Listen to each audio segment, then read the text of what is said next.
મારું નામ વાળા ભરતસિંહ પોપટભા, સામાજિક કાર્યકર.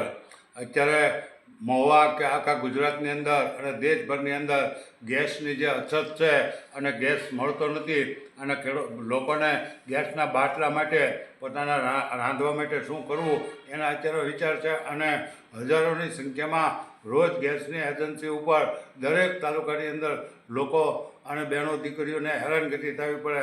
છતાં એક બાજુ ગુજરાતના કૃષિ મંત્રી જીતુભાઈ વાઘાણી અને આરોગ્ય મંત્રી ઋષિકેશભાઈ પટેલ રોજ જાહેરાત કરે છે ટીવી ચેનલોમાં તમામ જાહેરાતો કે ભાઈ ગેસની ક્યાંય અછત જ નથી, ગેસની કોઈ અછત જ નથી, ઈંધણ પૂરેપૂરું અમારી પાસે છે. તો તમારી પાસે જો પૂરેપૂરું ઈંધણ હોય તો હજારોની સંખ્યામાં દરેક તાલુકાની અંદર આ ખેડૂતોને, લોકોને અને બહેનો દીકરીઓને લાઇનમાં ઊભું રહેવું પડે છે.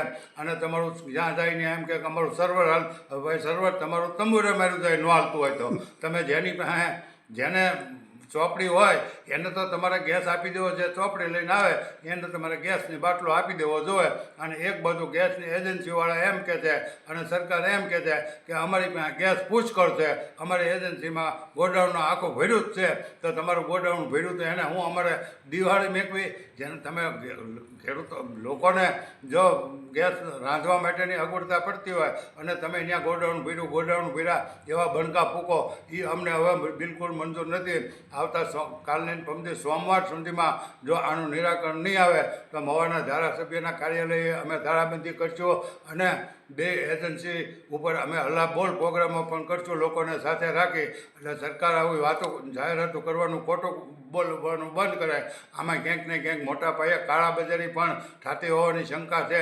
ત્યાં અહીંયા બાટલા સંગ્રહખોરોએ હંગરી દીધા અને તમે અત્યારે લોકોને પરેશાન કરો છો અને જાહેરાતો તમે જે કરો છો એ બંધ કરો. લોકોને બાટલા મળી રહેવા જોઈએ. જો બાટલા 2 દિવસમાં નહીં મળે તો પછી જોઈએ છે કે સરકારને ભોગા. સરકાર જો સમજે તો અમારી સીધી રીતે સમજણ છે, અમે કોઈ વિરોધ કરતા નથી, પણ સરકાર નહીં સમજે તો આ અમારી ખુલ્લી ચેતવણી છે કે સોમવાર પછી દરેક તાલુકાની અંદર અમે જોઈએ છે કે પ્રોગ્રામો કરશું.